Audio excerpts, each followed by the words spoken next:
आज की चर्चा एक ऐसे सवाल से शुरू करते हैं जो शायद हम सब ने कभी ना कभी खुद से पूछा होगा। क्या होशियारी हमें पैदाइश से मिलती है या हम उसे जिंदगी में कमाते हैं? आर वी बॉर्न स्मार्ट और डू वी बिकम स्मार्ट? ये एक बहुत ही गहरा सवाल है। और आज हमारे पास जो नोट्स हैं वो हमें इसी पहेली की तह तक ले जाने में मदद करेंगे। हम दो बड़े आइडियाज को समझने की कोशिश करेंगे। पहला है हेरिडिटी एंड एनवायरनमेंट, यानी हमारी विरासत और हमारा माहौल, और दूसरा इंडिविजुअल डिफरेंसेस एंड मोटिवेशन, मतलब हम सब एक दूसरे से अलग क्यों हैं और कौन सी आग हमें आगे बढ़ाती है। बिल्कुल, और ये समझना ज़रूरी है कि ये टॉपिक सिर्फ किताबी नहीं है, ये हमारी एवरीडे लाइफ का हिस्सा है। ये हमें समझाते हैं कि कोई इंसान कैसे सीखता है, कैसे ग्रो करता है। राइट। तो चलिए शुरू करते हैं। कहानी के दो मुख्य किरदार हैं, हेरिडिटी और एनवायरनमेंट। इसे नेचर वर्सेस नर्चर की सदियों पुरानी बहस भी कहते हैं। तो हेरिडिटी, जिसे नेचर या प्रकृति कहा गया है, ये क्या है? ये वो बायोलॉजिकल ब्लूप्रिंट है जो हमें अपने माता पिता से जीन्स के जरिए मिलता है। हाँ, और यहाँ सबसे पहली और ज़रूरी बात यह है कि हमारे सोर्सेस के मुताबिक हेरिडिटी स्टैटिक है, स्थिर है। ये एक तरह से हमारे डेवलपमेंट की बाउंड्री वॉल बना देती है। बाउंड्री वॉल जैसे हमारी आंखों का रंग या हमारी मैक्सिमम हाइट कितनी हो सकती है, ये सब पहले से तय है। आप इस फाउंडेशन को आसानी से बदल नहीं सकते। ओके, तो एक दायरा तय हो गया। और फिर आता है दूसरा किरदार, एनवायरनमेंट, यानी नर्चर या हमारा पालन पोषण। इसमें तो सब कुछ आ गया, हमारा परिवार, दोस्त, हमारा खान पान, स्कूल, एवरीथिंग। एग्जैक्टली। और ये हेरिडिटी के बिल्कुल उलट है। ये डायनामिक है, मतलब लगातार बदलता रहता है। अच्छा। अगर हेरिडिटी ने बाउंड्री वॉल बनाई है तो एनवायरनमेंट तय करता है कि हम उस बाउंड्री वॉल को छू भी पाएंगे या नहीं। अच्छा। मान लीजिए किसी के जीन्स में 6 फीट लंबा होने का पोटेंशियल है, ये हुई हेरिडिटी। लेकिन अगर उसे बचपन में सही न्यूट्रिशन नहीं मिला, मतलब अच्छा माहौल नहीं मिला, तो वो शायद 5.5 फीट पर ही रुक जाए। ओ, मतलब पोटेंशियल था पर माहौल ने उसे पूरा होने नहीं दिया। तो इसका मतलब ये हुआ कि ये दोनों अकेले काम नहीं कर सकते। बिल्कुल नहीं कर सकते। और यहीं पर आर.एस. वुडवर्थ का वो फेमस फॉर्मूला आता है जो टीचिंग एग्जाम्स में तो बहुत पूछा जाता है। Development is equal to heredity multiplied by environment. विकास इज इक्वल टू आनुवंशिकता गुणा वातावरण। हाँ, और इस फॉर्मूला में जो गुणा का निशान है, अ मल्टीप्लिकेशन साइन, वही इसका सारा राज है। ये H+E नहीं है, H टाइम्स E है। इसका क्या मतलब हुआ? मतलब गणित का सीधा सा नियम है, अगर किसी भी संख्या को 0 से गुणा किया जाए तो नतीजा 0 होता है। एग्जैक्टली। तो अगर किसी के पास दुनिया के बेस्ट जीन्स हैं पर उसे 0 माहौल मिले तो उसका मानवीय विकास लगभग 0 होगा। वाओ, ये तो बहुत पावरफुल तरीका है इसे समझने का। हमारे नोट्स में एक कमाल की एनालॉजी भी दी गई है, बीज और मिट्टी की। हेरिडिटी एक बीज की तरह है ना? हाँ, जिसमें एक शानदार पेड़ बनने की सारी संभावनाएं छिपी हैं। और एनवायरनमेंट है वो मिट्टी, वो खाद, पानी, धूप, जो उस बीज को वो पेड़ बनने का मौका देती है। तो अगर बीज ही सड़ा हुआ है तो दुनिया की सबसे उपजाऊ जमीन में भी डाल दें, कुछ नहीं उगेगा। और दूसरी तरफ अगर बीज अव्वल दर्जे का है लेकिन आपने उसे बंजर जमीन पर फेंक दिया तो वो भी बेकार हो जाएगा। कमाल तब होता है जब एक अच्छा बीज और अच्छी मिट्टी एक साथ मिलते हैं। उनका गुणनफल ही विकास है। ये तो बिल्कुल साफ हो गया। पर जब हम हेरिडिटी की बात करते हैं तो थोड़ा इसके बायोलॉजिकल साइड में चलते हैं।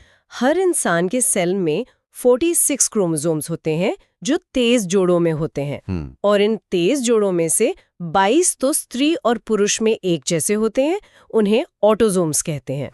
असली कहानी 23वें जोड़े में है जिसे सेक्स क्रोमोसोम्स कहते हैं। यही वो जोड़ा है जो तय करता है कि बच्चा लड़का होगा या लड़की। अगर ये जोड़ा XX है तो लड़की, और अगर XY है तो लड़का। बिल्कुल। तो यहाँ पर एक बहुत दिलचस्प सवाल उठता है। समाज में अक्सर लड़का ना होने पर महिला को दोष दिया जाता है, लेकिन बायोलॉजी क्या कहती है? इस XX और XY के हिसाब से बच्चे का लिंग तय करने की चाबी असल में किसके पास है? ये एक बहुत जरूरी सवाल और साइंस इसका जवाब बिल्कुल साफ देता है। चाबी पिता के पास होती है। वो कैसे? देखिए, महिला के पास तो देने के लिए सिर्फ X क्रोमोसोम ही होते हैं क्योंकि वो XX है। पुरुष के पास X और Y दोनों होते हैं। तो अगर पिता का X क्रोमोसोम माँ के X से मिलता है तो नतीजा होता है XX यानी लड़की। और अगर पिता का Y क्रोमोसोम माँ के X से मिलता है तो बनता है XY, यानी लड़का। अच्छा, तो Y क्रोमोसोम सिर्फ पिता से ही आ सकता है? हाँ, इसलिए बच्चे का लिंग हमेशा पिता द्वारा ही निर्धारित होता है। It's a fundamental genetic fact. ये जानना बहुत जरूरी है। चलिए, अब जेनेटिक्स के कुछ नियमों की बात करते हैं। नोट्स में 3 नियमों का जिक्र है। पहला है लॉ ऑफ रिजेम्बलेंस, यानी समानता का नियम, जैसे को तैसा। बुद्धिमान माँ बाप के बच्चे बुद्धिमान होते हैं जनरली, हाँ। और दूसरा है लॉ ऑफ वेरिएशन, यानी भिन्नता का नियम, कि बच्चे माँ बाप की कार्बन कॉपी नहीं होते, कुछ ना कुछ फर्क तो होता ही है। हाँ, ये दोनों तो काफी इंट्यूटिव हैं। लेकिन जो तीसरा नियम है, लॉ ऑफ रिग्रेशन, यानी प्रत्यागमन का नियम, वो सबसे ज्यादा चौंकाने वाला है। रिग्रेशन, इसका क्या मतलब है? रिग्रेशन का मतलब है औसत की ओर वापस लौटना। Regression towards the mean. ये नियम कहता है कि कभी-कभी असाधारण माता-पिता के बच्चे बिल्कुल साधारण होते हैं। मतलब जैसे 2 बहुत लंबे माँ बाप का बच्चा औसत कद का हो जाए, या 2 जीनियस साइंटिस्ट के घर में एक ऐसा बच्चा हो जो एक एवरेज स्टूडेंट हो। बिल्कुल यही। और ये हमें याद दिलाता है कि potential is not a guarantee. आप अपने बच्चे को दुनिया का सबसे अच्छा माहौल दे सकते हैं, लेकिन जेनेटिक्स का अपना एक, क्या कहते हैं, स्टैटिस्टिकल पुल होता है जो चीजों को एवरेज की तरफ खींचता है। इस पूरी कॉम्प्लेक्सिटी को समझने का सबसे अच्छा तरीका शायद जुड़वां बच्चों को देखना है। नोट्स में 2 तरह के ट्विन्स की बात की गई है। पहले हैं आइडेंटिकल ट्विन्स, जिन्हें मोनोजाइगोटिक भी कहते हैं। मोनो यानी एक और जाइगोट यानी भ्रूण। ये तब बनते हैं जब एक ही अंडा एक ही शुक्राणु से फर्टिलाइज होता है और फिर 2 हिस्सों में बंट जाता है। तो इसका मतलब उनका डीएनए 100% एक जैसा होता है। बिल्कुल, उनका लिंग, उनका चेहरा, उनकी आंखों का रंग, सब कुछ सेम होता है। और दूसरे होते हैं फ्रेटर्नल ट्विन्स, यानी डाइजाइगोटिक। डाई मतलब 2। ये कैसे बनते हैं? ये तब बनते हैं जब माँ के शरीर से एक ही समय पर 2 अलग-अलग अंडे निकलते हैं और 2 अलग-अलग शुक्राणुओं से फर्टिलाइज हो जाते हैं। इसलिए वो जेनेटिकली सिर्फ उतने ही समान होते हैं जितने कोई भी 2 सगे भाई बहन होते हैं।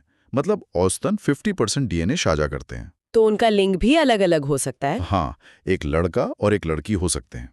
वो बस ऐसे भाई बहन हैं जिनका जन्मदिन एक ही है। तो अगर आइडेंटिकल ट्विन्स जिनका डीएनए 100% सेम है, उन्हें भी अलग-अलग माहौल में पाला जाए, तो वो अलग-अलग इंसान बन सकते हैं। तो ये तो साफ है कि हम सब एक दूसरे से कितने अलग हैं, और शायद यहीं से हमारा अगला टॉपिक शुरू होता है, इंडिविजुअल डिफरेंसेस। क्या बेहतरीन ट्रांजिशन है। बिल्कुल सही। सर फ्रांसिस गॉल्टन, जिन्हें इसका जनक माना जाता है, उनका यही मूल विचार था कि दुनिया में कोई भी 2 इंसान बिल्कुल एक जैसे नहीं होते। हम सब में फर्क होता है, शारीरिक, मानसिक और भावनात्मक रूप से। और हमारे सोर्सेज इन फर्कों को 2 मेन कैटेगरीज में बांटते हैं ना? हाँ, एक तो वो जो हमें विरासत में मिले हैं, जिन्हें इनहेरिटेड ट्रेट्स कहते हैं, जैसे हमारी त्वचा का रंग, हमारी बुद्धि की संभावित सीमा। और दूसरी कैटेगरी है एक्वायर्ड ट्रेट्स की, यानी वो चीजें जो हमने इस दुनिया से सीखी हैं, जैसे हमारी भाषा, हमारी आदतें, हमारी शिक्षा। तो अगर हर बच्चा इतना यूनिक है, तो एक क्लासरूम में जहाँ 30-40 बच्चे एक साथ बैठे हैं, एक टीचर के लिए इसका क्या मतलब है? इसका मतलब है कि एक लाठी से सबको हाँकने वाला अप्रोच बुरी तरह फेल हो जाता है। नोट्स में इसके लिए एक बहुत जरूरी शब्द है, डिफरेंशिएशन। मतलब टीचिंग मेथड में फ्लेक्सिबिलिटी होनी चाहिए ताकि वो हर बच्चे की जरूरत को पूरा कर सके। ओके, तो इसका प्रैक्टिकल सोल्यूशन क्या है? क्या बच्चों को उनकी एबिलिटीज के हिसाब से अलग-अलग ग्रुप्स में बांट देना चाहिए, जैसे सारे तेज बच्चे एक ग्रुप में और कमजोर बच्चे दूसरे में? नहीं, बिल्कुल नहीं। ये एक बहुत बड़ा प्याज है। इसे होमोजीनियस ग्रुपिंग कहते हैं और रिसर्च साफ तौर पर कहती है कि इससे नुकसान ज्यादा होता है। ये बच्चों पर लेबल लगा देता है, स्मार्ट vs डम। इससे कमजोर समझे जाने वाले बच्चों का आत्मविश्वास टूट जाता है। तो सही तरीका क्या है? सही तरीका है हेट्रोजीनियस ग्रुपिंग, मतलब मिक्स्ड एबिलिटी ग्रुप्स बनाना। जब आप अलग अलग स्तर के बच्चों को एक साथ काम करने का मौका देते हैं तो जादू होता है। जादू? हाँ, तेज बच्चा जब किसी कॉन्सेप्ट को कमजोर बच्चे को समझाता है तो उसकी अपनी समझ और भी गहरी हो जाती है और कमजोर बच्चा अपने साथी से बिना डरे सीख पाता है। इसे पीयर लर्निंग कहते हैं और ये सबसे असरदार तरीकों में से एक है। ये तो बहुत गहरी बात है। तो हमने समझ लिया कि हर बच्चा अलग है, लेकिन हर बच्चे को सीखने के लिए एक धक्के की जरूरत होती है, एक वजह की, और इसी वजह को मोटिवेशन यानी अभिप्रेरणा कहते हैं। हाँ, ये शब्द लैटिन के मूवेरे से आया है, जिसका मतलब है टू मूव यानी गति देना। और बीएफ स्किनर ने इसके महत्व को बताने के लिए एक कमाल की बात कही थी कि motivation is the super highway to learning. Exactly अभी प्रेरणा सीखने का महामार्ग है। सुपर हाईवे मतलब जैसे एक हाईवे पर गाड़ी तूफानी रफ्तार से अपनी मंजिल तक पहुंचती है, बिल्कुल वैसे ही एक मोटिवेटेड स्टूडेंट बहुत तेजी से सीखता है। तो ये मोटिवेशन आता कहाँ से है? इसके दो मेन टाइप्स हैं। पहला है इंट्रिंसिक यानी आंतरिक मोटिवेशन। ये अंदर से आता है। जब आप कोई काम इसलिए करते हैं क्योंकि आपको उसे करने में मजा आता है या आप उत्सुक हैं। जैसे कोई बच्चा घंटों तक लेगो ब्लॉक से खेलता है। बिल्कुल, उसे कोई इनाम नहीं मिल रहा, बस उसे उस काम में खुशी मिल रही है। और दूसरा फिर एक्सट्रिंसिक यानी बाहरी मोटिवेशन होगा। हाँ, ये बाहर से आता हुआ नंबर, इनाम, तारीफ या सजा का डर। जब कोई बच्चा होमवर्क सिर्फ इसलिए करता है ताकि उसे स्टिकर मिले। नोट्स में ये बात साफ लिखी है कि इंट्रिंसिक मोटिवेशन टिकाऊ होता है, लॉन्ग लास्टिंग, जबकि एक्सट्रिंसिक मोटिवेशन अस्थायी होता है। मतलब जैसे ही इनाम हटा, मोटिवेशन भी गायब। हाँ, तो असली लक्ष्य तो बच्चों में इंट्रिंसिक मोटिवेशन जगाना होना चाहिए। एग्जैक्टली और यही सबसे बड़ी चुनौती है। हमारा पूरा एजुकेशन सिस्टम एक्सट्रिंसिक रिवॉर्ड्स पर बना है, ग्रेड्स, ट्रॉफीज, रैंक्स। इस सिस्टम में रहते हुए किसी बच्चे के अंदर सीखने की जेन्युइन लव कैसे पैदा की जाए, यही एक अच्छे टीचर या माता पिता की पहचान है। तो ये मोटिवेशन का पूरा प्रोसेस काम कैसे करता है? नोट्स में एक मोटिवेशन साइकिल दिया गया है जिसे याद रखने के लिए एक निमोनिक है NDAR। हाँ, NDAR। चलिए इसे तोड़कर समझते हैं। साइकिल शुरू होता है N से, यानी नीड, आवश्यकता, किसी भी चीज की कमी, शरीर में पानी की कमी। नीड के बाद आता है D यानी ड्राइव, प्रनोद। ये नीड की वजह से पैदा हुआ एक साइकोलॉजिकल टेंशन है, पानी की कमी से प्यास लगती है। बिल्कुल। इस बेचैनी के बाद आता है A यानी अराउजल, उत्तेजना। आप एक्टिव हो जाते हैं, आप बेचैनी से इधर उधर देखने लगते हैं कि पानी कहाँ मिलेगा। अगला कदम है G, गोल डायरेक्टेड बिहेवियर, लक्ष्य निर्देशित व्यवहार।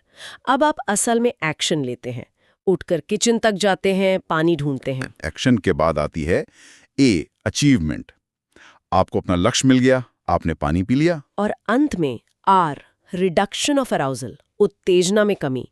पानी पीते ही वो जो प्यास की टेंशन थी वो खत्म हो जाती है, आपको राहत मिलती है। और ये साइकिल यहाँ पूरा हो जाता है। हाँ, जब तक कि अगली नीड पैदा ना हो। NDAGAR, ये साइकोलॉजिकल प्रोसेस हमेशा बैकग्राउंड में काम कर रहा होता है। तो आज की इस पूरी बातचीत को देखें तो ये साफ है कि हम कौन हैं और क्या बनेंगे। ये हमारी विरासत और हमारे माहौल का जोड़ नहीं, बल्कि गुणनफल है। बिल्कुल। हमने ये भी समझा कि हर बच्चा अनूठा है और एक क्लासरूम में इस विभिन्नता को सम्मान देना कितना जरूरी है। और आखिर में हमने मोटिवेशन की उस सुपर हाईवे को समझा जो सीखने की रफ्तार तय करती है। हाँ, कि बाहर से मिलने वाले इनामों से ज्यादा जरूरी है अंदर से आने वाली सीखने की आग। तो आज की चर्चा के बाद एक सवाल मेरे मन में घूम रहा है जो मैं श्रोता के लिए छोड़ना चाहती हूँ। पूछिए। हमारे सोर्सेस कहते हैं कि लक्ष्य हमेशा बच्चों को एक्सट्रिंसिक मोटिवेशन से इंट्रिंसिक की ओर ले जाना होना चाहिए। तो सवाल ये है कि एक ऐसे एजुकेशनल सिस्टम में जो पूरी तरह से नंबर, ग्रेड्स और रैंक जैसे बाहरी इनामों पर टिका हो, एक टीचर या माता-पिता असल में वो क्या छोटे-छोटे प्रैक्टिकल कदम उठा सकते हैं जिससे बच्चे के अंदर सीखने का वो असली प्यार, वो जेन्युइन क्यूरियोसिटी पैदा हो सके।